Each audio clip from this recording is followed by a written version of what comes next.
we're developing a society because of all of these different toxins known to affect brain function. We're seeing a society that not only has a lot more people of lower IQ, but a lot fewer people of higher IQ. In other words, a dumbing down, a chemical dumbing down of society. So everyone's sort of mediocre. That leaves them dependent on government because they can't excel. We have these people of lower IQ who are totally dependent. Then we have this mass of people who are going to believe anything they're told because they can't really think clearly. And very few people of very high IQ who have good cognitive function who can figure this all out. And that's what they want. So, you can kind of piece it together as to why they are so insistent in spending so many hundreds of millions of dollars of propaganda money to dumb down society. The secret organizations of the world power elite are no longer secret. They have planned and are now leading us into a one-world communist government.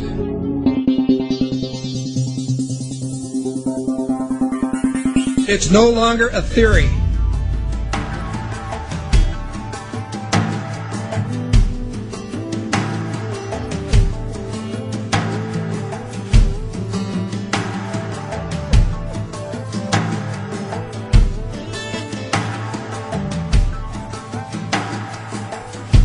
The German philosopher Johann von Goethe once said, "There are none more hopelessly enslaved than those who falsely believe that they are free." But few who hear the words ever realize that they are the ones to whom Goethe was referring. For the reality is that every person in the civilized world is enslaved from childhood. They are enslaved in a prison without walls or bars, and so few ever realize it, but all are enslaved nonetheless. And what the people of the world are enslaved to is a system of perpetual self-generating debt that is created for them wholly by design by private international banking interests. And the people are taught from an early age to just accept this debt because this is just the way things are. But the reality is that this is not just the way things are, but more the way things have been designed. And all one has to do is to glance around them at the state of the world today to realize that though this is the way things currently are, it is most definitely not the way things should be. The most powerful and useful tool a person can ever gain in their life is knowledge. For with knowledge comes wisdom and a deeper understanding. And real truth can be exhilarating because real truth will set you free. Now whether you believe in the Illuminati or not, whether you take the time to listen to so-called conspiracy theories or not, there are some things that should be clearly understood by all. These are not conspiracy theories by any stretch of the imagination. They are well documented, quite traceable, and very provable facts. And these facts are as follows. There is one ruling bloodline that exists on this earth. This ruling bloodline is very old.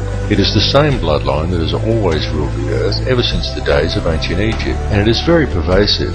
For example, many people think that anyone can get to be President of the United States, but the reality is that all US presidents have been Freemasons, and a large number of them are in fact related, and their lineage can be traced back to European monarchy, and in particular to the line of William of Orange.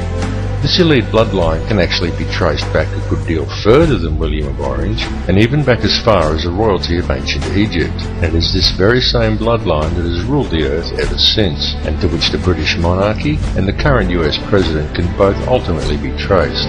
Many people may be surprised to learn that US President George W. Bush is in fact the 13th cousin of Queen Elizabeth II, the current British monarch.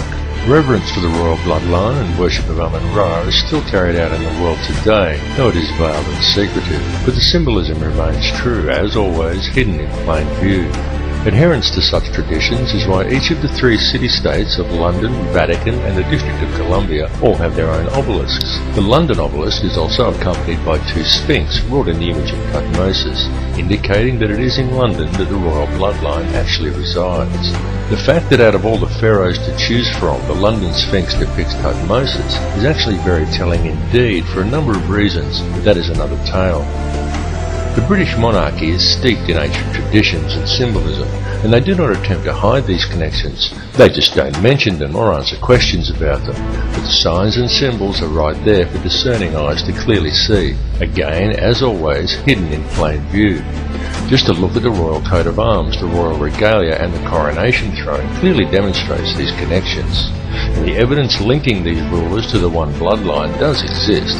All the information to verify these claims lies within the public domain. It is up to each of you to connect the dots yourself.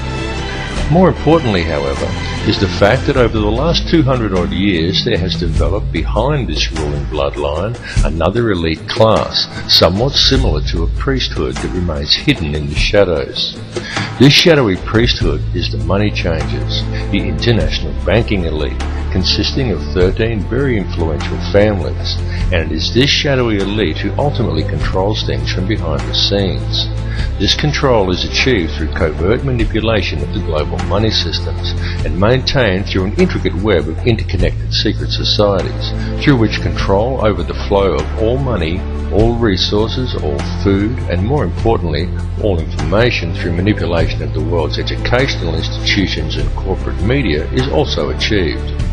Many of these smaller secret societies are completely oblivious to the existence of the others, but all lead back to a round table of just 6, and ultimately to one at the very top that is populated by virtually a handful of individuals. It is this handful of very powerful men that controls all the other societies, and through them the heartbeat of the entire world. The society that sits at the very top was founded on Knights Templar traditions in Bavaria in 1776 by a man called Adam Weishaupt, and this is the Order of the Illuminati. The man who commissioned Weishaupt for the task was Mayor Amschel Rothschild, and it was done in order to carry out a plan conceived by Rothschild and the heads of 12 other families at a secret meeting that took place in 1773. These families included the Warburgs, the Schiffs, and the Oppenheimers. The Illuminati has since become the most powerful society in the world, and in the last 230 years it has been instrumental in helping the Rothschild family accumulate over 1/2 of the world's total wealth, at the cost of quite literally millions of innocent lives. The hoarded wealth of this one family alone could comfortably feed, clothe, and house every man, every woman, and every child on Earth. And this is just one of the 13 Illuminati families. The goal of the Illuminati has always been a simple one, and that is to achieve, by whatever means possible, total ownership and control over no less than every resource, every government, every rock, every drop of water, every blade of grass, and every living creature, both human and non-human, in the entire world. And since its inception, for over 230 years, the Order of the Illuminati has been tirelessly, relentlessly, and unfalteringly steering its members towards the achievement of that one ultimate goal. Through secrecy, they have so far been extremely successful in their endeavours. In fact, so much so that we are right now living in the time when they intend to see this long-spanned work come to fruition. The situation we are witnessing in the world right now is in fact the final endgame of the Illuminati. This is their big grab for ultimate power and mass depopulation. Some people claim that the Illuminati is a myth, and what is really to blame are organizations such as Zionism, but I assure you that this is not the case. It goes far deeper than Zionism, and such people have simply limited the scope of their vision. They have locked onto an answer that supports their beliefs and have refused to delve any deeper. They are not seeing the bigger picture. Greek philosopher Socrates once said that true wisdom is knowing how little we actually know, and he was absolutely correct, and this is why it is important to keep an open mind and allow your beliefs to be flexible enough to change as new knowledge is acquired. And it is important to listen to all the information and not to just that which reinforces your beliefs, because this conspiracy goes very deep, and Zionism and the Jewish influence over the money system is merely one layer of it. It goes still deeper even than the Illuminati. Those who we know as the Illuminati are merely the shadowy controllers. The plan that is unfolding in the world today is indeed an old one, and it is a plan that is very complex, but not so with the system of control that is in place to blind the people to its existence. This system of control just appears to be complex, but in reality it isn't. In reality, it's very simple, and it's very fragile.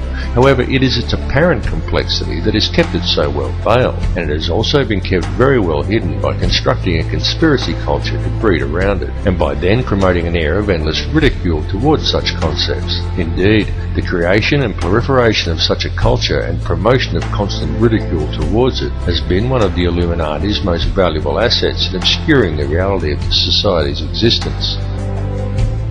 The entire Illuminati system is today operated by the Crown. And what is the Crown exactly? Well, contrary to popular belief, the Crown does not refer to the royal family or to the British monarchy, but to the inner city of London, which in actual fact is a privately owned corporation that functions as a completely separate sovereign state outside the jurisdiction of England, the same as its two sister city-states of Vatican and Washington's District of Columbia, all of which combine to form the Empire of the Three Cities. Most people are completely unaware that when they swear allegiance to the Crown, they are actually swearing allegiance to this private corporate empire owned by the 13 Illuminati families. These are the very same private individuals who also indirectly own and operate the World Bank.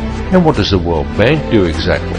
Well, apart from other things like control global oil prices, it lends money to whole countries by supplying each country's Federal Reserve Bank, and then it collects interest on these loans, which is paid by taxing the labour of the peoples of each country. Now let me just run that by you again so you clearly understand how this works. If you live in a country that has a Federal Reserve Bank, then the World Bank, a privately run company that is able to legally create money from thin air, is who supplies your country with money at interest. And you, as the individual, is required to pay a tax on your labour to pay off the interest on the government's loan from this private bank.